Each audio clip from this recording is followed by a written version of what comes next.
이사야서를 읽어오고 있습니다. 어떻게 느끼셨는지 모르겠는데 사실 좀 어려우실 수 있어요. 특별히 이번 주간에 13장 이후에서 만나는 열국을 향한 심판의 메시지를 함께 만났습니다. 바벨론, 아수르, 그 당시 최강대국뿐만 아니라 모압과 다메섹, 구스와 애굽, 또 에돔과 아라비아, 두로에 대한 말씀이 이어졌습니다. 이런 각 나라와 민족을 향해서 하나님께서 주신 심판의 메시지가 선포되고 있는 거죠. 우리와 상관이 없어 보이는 먼 이야기들인데 여러분 읽으면서 어떤 생각하셨는지 잘 모르겠습니다. 저는 본문을 대하면서 열국을 통치하신 하나님에 대해서 한 번 더 생각할 수 있었어요. 그분이 이스라엘과 남유다뿐만 아니라 열방을 아시고 열국을 다스리시는 하나님이시라는 거죠. 그러면서 오늘의 나라들을 생각해 보았습니다. 여러분, 우리 하나님이 미국만 아시고 대한민국만 통치하시는 것이 아니라 그분이 이란도 아시고 러시아도 아시고 우크라이나도 아신다는 거죠. 지진 피해로 어려움 당하고 있는 베네수엘라도 아시고 믿음의 백성들이 고난당하고 있는 북한 땅도 아신다는 거예요. 그리고 그 땅을 향한 계획과 당신의 역사를 이루어가고 계시다는 거죠. 우리 하나님이 모든 것을 향한 계획을 지금도 가지고 계시답니다. 믿으십니까? 아멘. 그러므로 사랑하는 여러분, 열방의 통치자이신 하나님, 그분을 기억하고 신뢰하며 날마다 그분을 바라보는 저와 여러분, 우리 모두가 되시기를 축복합니다. 아멘. 그러면서 오늘과 내일 이사야 36장과 37장, 열왕기하 본문으로는 18장, 19장을 읽습니다. 이사야서 36, 37장의 배경이 열왕기하 18장, 19장이니까 연동돼서 함께 읽는 거예요. 사실 같은 이야기를 담고 있다라고 말씀드릴 수 있는데 내용은 이런 것입니다. 때는 히스기야 왕 통치 시기입니다. 남유다는 건국 이래 최대의 위기를 맞았어요. 왜냐하면 북이스라엘을 멸망시킨 아수르가 그 기세를 몰아 남유다로 내려오기 시작했기 때문에 그렇습니다. 북이스라엘 패망을 지켜본 남유다 입장에서 이는 너무나 공포스러운 일인 거죠. 위에 있던 형제 나라가 사라졌는데 그 사라짐의 주도자였던 아수르가 남유다로 좀 밀고 내려오고 있는 거예요. 그 과정에서 이미 유다의 견고한 성읍들이 아수르 왕 사네립의 손에 여러 개 떨어졌습니다. 이로 인해 두려움에 사로잡힌 히스기야 왕은 사신을 보내어서 비굴한 모습으로 자비를 구합니다. 여호와의 성전과 왕궁 곳간에 있는 금, 은을 다 내주겠다고 말하고 실제로 보내요. 하지만 아수르 왕은 멈추지 않습니다. 18장 17절 말씀 보세요. 지금 펴고 계시면 18장 17절 이렇게 말씀하는데 아수르 왕이 다르단과 랍사리스와 랍사게로 하여금 대군을 거느리고 라기스에서부터 예루살렘으로 가서 히스기야 왕을 치게 하매 그들이 예루살렘으로 올라가니라 라고 말합니다. 조공을 받았음에도 불구하고 대군을 보내서 예루살렘을 에워쌌다는 거죠. 강력한 장수들을 보내서 히스기야 왕을 잡아오라고 말합니다. 그렇게 그 성벽 아래 아수르 대군이 진을 치게 되었다는 거예요. 18장 내용을 읽어보시면 랍사게라는 자가 올라와서 성 위의 백성들이 다 듣도록 큰 히브리 말로 저들을 희롱하고 하나님 무시하는 말을 쏟아냅니다. 너무 민망해서 이거 히브리 말로 하지 마십시오라고 말하는데도 불구하고 끊임없이 이스라엘과 하나님을 조롱하는 랍사가의 말이 18장에 등장하고 있어요. 이런 일이 벌어졌지만 이스라엘 백성들은 한마디 대꾸도 못합니다. 애통함에 옷을 찢는 남유다 신하들의 모습이 18장 말미에 소개되고 있어요. 그리고 19장으로 넘어오면 이제 히스기야가 이사야 선지자를 찾고 이를 통해 하나님이 하실 일에 대한 이야기를 듣습니다. 하지만 여전히 아수르의 공격은 계속되고 있지요.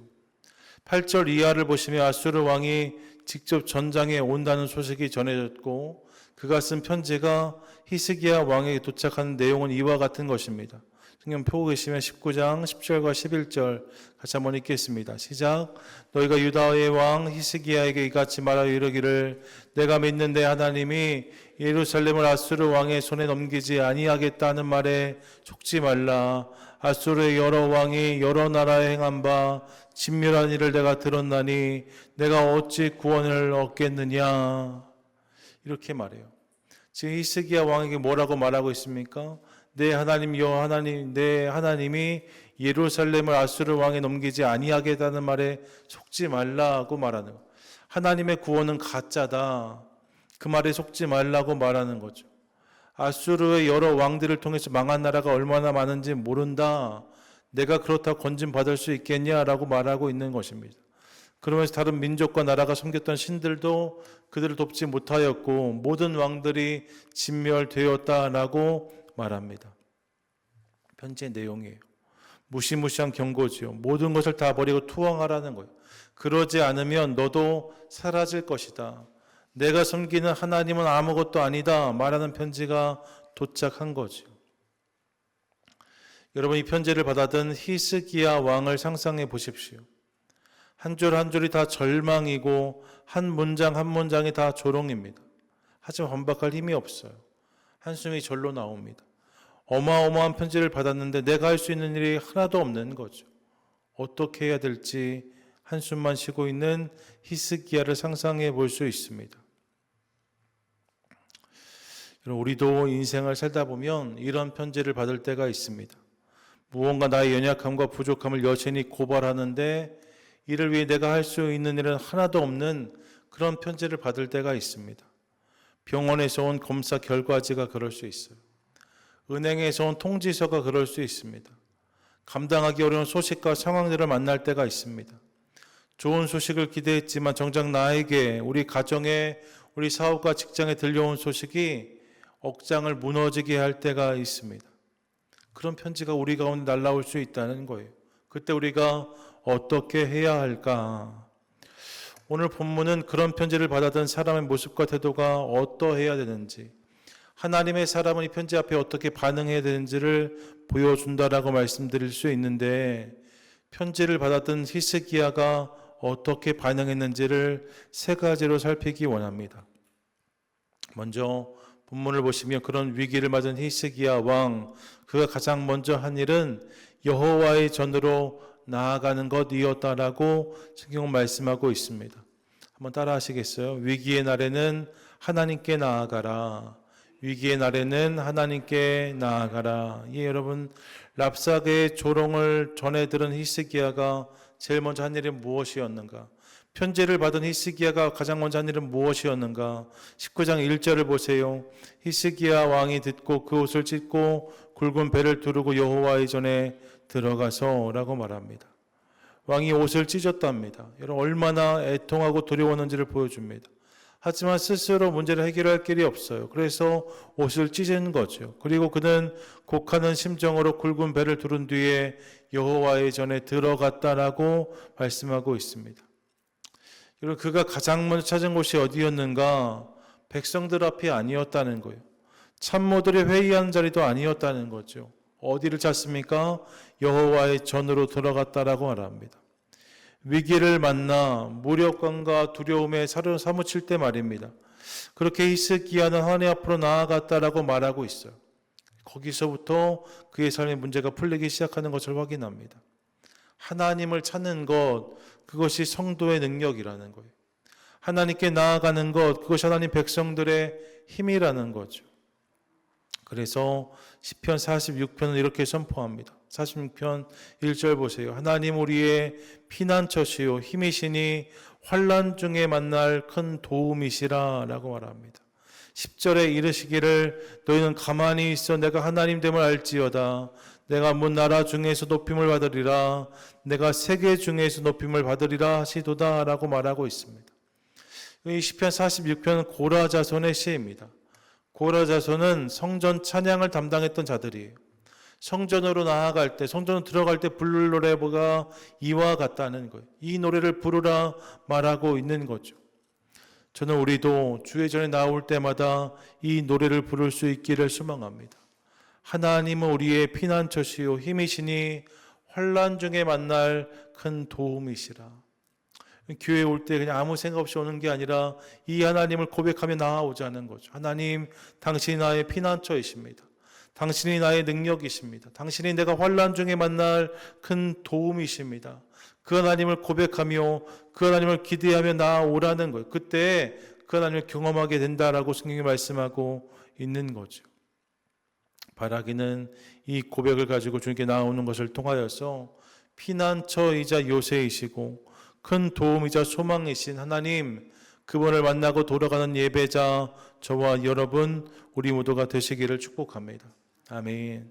여러분 교회 나올 때 이 고백을 가지고 주께 나오는 우리가 될 수 있기를 원해요.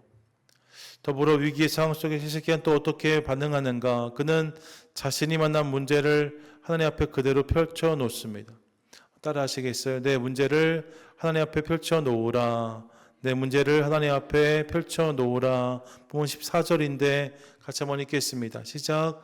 히스기야가 사자의 손에서 편지를 받아보고 여호와의 성전에 올라가서 히스기야의 편지를 여호와 앞에 펴놓고 아멘. 여러분, 지금 이 편지는 사네립이 보낸 협박 편지입니다. 내가 믿는데 하나님에게 속지 말라. 이 정도의 조롱이 담긴 편지입니다. 얼마나 억장이 무너지는 이야기입니까? 평생 하나님 섬기며 살아왔는데 그 하나님께 속지 말라. 그가 너를 구원하지 못한다. 이런 말이 담겨있는 편지잖아요. 근데 히스기야의 편지를 그대로 하나님 앞에 펼쳐 놓았다라고 말하고 있는 거예요. 이 편지를 구겨서 버리거나 서로 깊숙이 감추지 않았답니다. 밤새 읽고 또 읽으면서 혼자 끙끙 앓기만 한 것도 아니랍니다. 그는 그 편지를 가지고 성전으로 올라가서 하나님 앞에 이 편지를 펼쳐 놓았다라고 말하고 있는 거예요. 하나님, 이것 좀 보십시오. 하나님, 이것이 제 상황입니다. 제 문제입니다. 제가 겪고 있는 어려움입니다. 하나님, 도와주세요. 말하고 있는 히스기야를 만나는 거죠. 하나님 앞에 편지를 펼쳐놓는 히스기야 말입니다. 전에 부흥회에서 나 같은 죄인 살리신 이 찬송가에 새로운 가사를 붙여서 불렀던 기억이 있습니다. 그 가사가 아시지요예요. 아시지요, 아시지요, 아시지요, 주님, 아시지요, 아시지요, 아시지요, 주님. 뭐 이렇게 불렀던 찬양이었습니다. 참 많이 울었던 기억이 있어요. 마음을 쏟아내면서 하나님 아시지요. 이 고백이 정말로 귀하게 다가왔던 기억이 있습니다. 여러분, 논리 정연하게 잘 정리된 내용이 아니어도 괜찮습니다. 멋진 말로 포장된 것이 아니어도 괜찮습니다. 문제를 하나님 앞에 펼쳐놓는 것이 믿음이라고 저는 생각합니다. 내 문제를 그분 앞에 펼쳐놓는 것, 그것이 믿음이라는 거예요. 내가 오늘 고민하고 어려워하는 문제가 있다면 그 문제를 주님 앞에 펼쳐놓으시는 저와 여러분 우리 모두가 될 수 있기를 소망합니다. 그때 하나님께 그 삶 가운데 응답을 부어주실 거예요. 19세기 중국 선교의 개척자였던 허드슨 테일러 선교사의 이야기입니다. 한창 사역이 확정되는 시기에 분국에서 오던 후원금이 완전히 끊어져 버렸어요.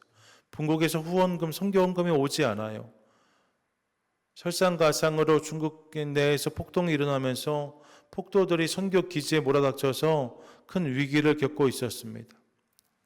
사방에서 이런 어려움 만난 선교사들이 극도의 공포에 휩싸여 있었어요. 동역자들이 이 허드슨 테일러 선교사에게 와서 절망적인 보고를 늘어놓습니다. 현재 보고서와 재정 장부를 들고 와서 재정도 없습니다. 지금 상황이 너무 안 좋습니다. 이제 중국 선교는 끝났습니다. 철수합시다라고 말했어요. 그때 허드슨 테일러가 말없이 그 장부와 현재 보고서를 가지고 자신의 기도실로 들어갑니다. 그리고 그것을 바닥에 펼쳐 놓았다는 거예요. 보고서와 장부들 바닥에 쭉 펼쳐놓고서 무릎을 꿇고 이렇게 기도했다는 거죠. 하나님, 이 장부를 보십시오. 숫자가 0입니다. 이 보고서를 보십시오. 우리의 상황이 너무나 절망스럽습니다. 하지만 주님, 저는 믿습니다. 이 선교는 제 일이 아니라 하나님의 사역입니다. 아무것도 할 수 없기에 주님만 바라봅니다. 하나님 책임져 주세요. 기도했다는 거죠. 그리고 기도하자 그의 마음 평강이 임했다는, 그리고 나 다시 이 사역이 힘있게 일어났다라고 선교 역사는 기록합니다. 문제를 숨기는 것이 아니라 문제를 주님 앞에 펼쳐놓을 때, 문제를 가지고 주님 앞에 나아갈 때 하나님께서 그 삶 가운데 응답해 주신다는 거예요. 여러분, 오늘 우리에게도 하나님 앞에만 펼쳐놓을 수 있는 편지가 있을 수 있습니다. 지금 내 삶에 있는 고민과 문제, 풀리지 않는 숙제들 말입니다. 내 삶에 도착해 있는데 감당할 수 없는 편지들이 있을 수 있어요. 그럼 어떻게 하시겠어요? 바라기는 이제 이 편지를 가지고 주님 앞에 나와 이 편지를 펼쳐놓음으로 하나님의 응답을 경험하는 저와 여러분, 우리 모두가 되실 수 있기를 소망합니다. 이 고민의 거리들이 간증과 감사의 이유로 변하는 감격을 누린 우리가 될 수 있기를 원해요. 여러분, 오늘 끙끙 앓고 있는 문제들이 있다면 그것을 가지고 주님 앞에 나와 그것을 펼쳐 놓으십시오. 그러면 하나님께서 그 삶 가운데 놀라운 응답을 허락해 주실 줄로 믿습니다. 아멘. 끝으로 위기의 상황 속에 히스기야가 어떻게 반응하는가? 그가 문제보다 크신 하나님을 주목했다라고 성경은 말씀하고 있습니다. 한번 따라 하시겠어요? 문제보다 크신 주님을 바라보라. 문제보다 크신 주님을 바라보라. 편지를 펼쳐놓고서 말입니다. 이제 기도가 시작되는데 15절 보세요. 뭐라고 기도합니까? 이렇게 말합니다. 함께 읽겠습니다. 시작. 그 앞에서 히스기야가 기도하여 이르되 그룹들 위에 계신 이스라엘의 하나님 여호와여, 주는 천하 만국의 홀로 하나님이시라. 주께 천지를 만드셨나이다. 아멘. 이런 편지를 펼쳐놓은 히스기야가 어떻게 기도합니까? 하나님, 편지를 보십시오. 랍사게가, 사네립이, 아수르가 이렇게 강하고 어렵습니다. 이것이 그의 기도의 시작이 아니었답니다. 그럼 그의 기도의 시작은 무엇입니까? 그룹들 위에 계신 이스라엘의 하나님 여호와여, 천사들 가운데 계신 하나님 여호와여, 주는 천하 만국의 홀로 하나님이시라. 주께서 천지를 만드셨습니다. 고백하고 있는 그의 고백을 듣습니다. 무엇입니까? 문제를 좀 펼쳐놓은 히스기야가 문제보다 크신 하나님을 주목하고 있다는 것입니다. 지금 히스기야 눈앞에 있는 문제는 아수르입니다. 아수르의 왕 사네드림입니다. 그리고 랍사게와 수많은 장수들이 그 눈앞에 있었답니다. 그런데 지금 히스기야는 그들을 주목하지 않아요. 대신 천하 만국의 주인이시며 온 세상의 창조주이신 하나님을 선포합니다. 그러면서 그의 기도가 시작되고 있는 것을 보는 거예요. 하나님을 바라보는 거죠. 문제에 함몰되지 않고 주님께 시선을 드리는 것, 이것이 히스기야의 모습이었다는 것입니다. 이 선포를 통해 그의 기도가 열리기 시작하는 것을 봅니다. 20세기 위대한 목회자였던 A.W. 토저는 이렇게 말했어요. 하나님을 크게 인식하는 사람은 세상의 어떤 문제도 작게 여기고, 하나님을 작게 인식하는 사람은 세상의 아주 작은 문제 앞에서도 넘어질 수밖에 없다. 하나님을 크게 인식하는 사람은 세상의 그 어떤 문제도 작게 여길 수 있지만, 하나님을 작게 인식하는 사람은 세상의 작은 문제 앞에서도 넘어질 수밖에 없다는 거예요. 여러분, 믿음은 그런 거죠. 믿음은 문제를 작게 보는 것이 아니라 문제보다 크신 하나님을 먼저 보는 것입니다. 믿음은 현실을 부정하는 것이 아니라 현실 위에 계신 하나님을 인정하는 거예요. 그렇게 하나님의 일하심을 깨닫고 고백하기 시작할 때 어려운 가운데 그분을 깨닫게 되고 이를 통해 찬양하고 예배하는 것, 이것이 성도의 모습이 되어야 된다는 거죠. 전 이것이 우리의 모습이 될 수 있기를 간절히 소망합니다. 문제보다 크신 하나님, 그분을 바라보고 인정하는 저와 여러분 되시기를 축복합니다. 문제에 함몰되는 것이 아니라, 문제의 마음을 다 빼앗겨 버려서 하나님을 까맣게 잊고 살아가는 것이 아니라, 여러분 날마다 문제 앞에서 그 문제 너머에 계신, 그 문제보다 크신 하나님을 바라봄으로 그분을 향한 선포가 우리 삶은 시작되어질 수 있기를 소망하고, 이를 통해서 문제가 풀어지고 어려움이 해결되어지는 감격과 은혜를 누리는 저와 여러분, 우리 모두가 되시기를 축복합니다. 아멘. 히스기야가 그렇게 기도했다는 거예요. 자, 여러분, 이렇게 히스기야가 여호와의 전으로 들어가서 편지를 펴놓고 문제보다 크신 하나님을 선포하며 부르짖었을 때 어떤 일이 일어났는가? 본문 20절 보세요. 20절 함께 읽겠습니다. 시작. 아모스의 아들 이사야가 히스기야에게 보내 이르되 이스라엘의 하나님 여호와의 말씀이 내가 아수르 왕 사네립 때문에 내게 기도하는 것을 내가 들었노라 하셨나이다. 아멘. 첫 번째 응답이 임합니다. 그것은 이것입니다. 내 기도를 내가 들었노라. 너의 부르짖음을 내가 들었노라. 너의 모습을 내가 보았노라 말씀하셨다는 거죠. 하나님의 응답이 임했다는, 이 기도를 들으셨다는 거죠. 그리고 본문 35절은 이렇게 마무리되는 것을 확인합니다. 35절 함께 읽겠습니다. 시작. 이 밤에 여호와의 사자가 나와서 아수르 진영에서 군사 18만 5천 명을 친지라. 아침에 일찍 일어나 보니 다 송장이 되었더라. 아멘. 뭐예요? 문제가 풀렸다는 것입니다. 내 손에서 풀리지 않을 것 같던 문제가 하나님의 손 위에서 완전히 풀리고 있는 것을 보는 거죠. 이스라엘을 조롱하고 하나님을 희롱했던 그들이 다 송장이 되었다라고 말합니다. 모든 적이 다 사라지고 이제 하나님의 승리가 임했다라고 말씀하고 있는 거죠. 언제 이런 역사가 임했습니까? 여호와의 성전에 들어가 편지를 펼쳐놓고 문제보다 크신 하나님을 주목하며 그분께 기도했더니 저들의 삶 가운데 이런 응답이 임했다라고 말씀하고 있는 것입니다. 전 이것이 또한 우리의 이야기, 우리의 간증이 될 수 있기를 소망합니다. 문제가 풀어지고 이런 어려움이 해결되어지는 감격이, 깨진 것들이 낫게 되어지고 상한 것들이 회복되는 감격이 우리 성도에 있게 되기를 간절히 소망합니다. 7월 시작하면서 여러분 이 은혜를 함께 구하시지요.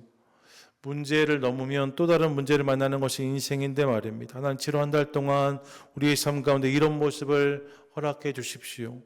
하나님 전에 나오는 것을 기뻐하며 내 삶의 모든 문제를 주님께 아뢰게 하시고 그 과정 속에 문제보다 크신 하나님을 날마다 깨닫게 하셔서 그 하나님을 경험 바라보는 것을 통하여서 우리 성은 응답이 임하게 되기를 원합니다.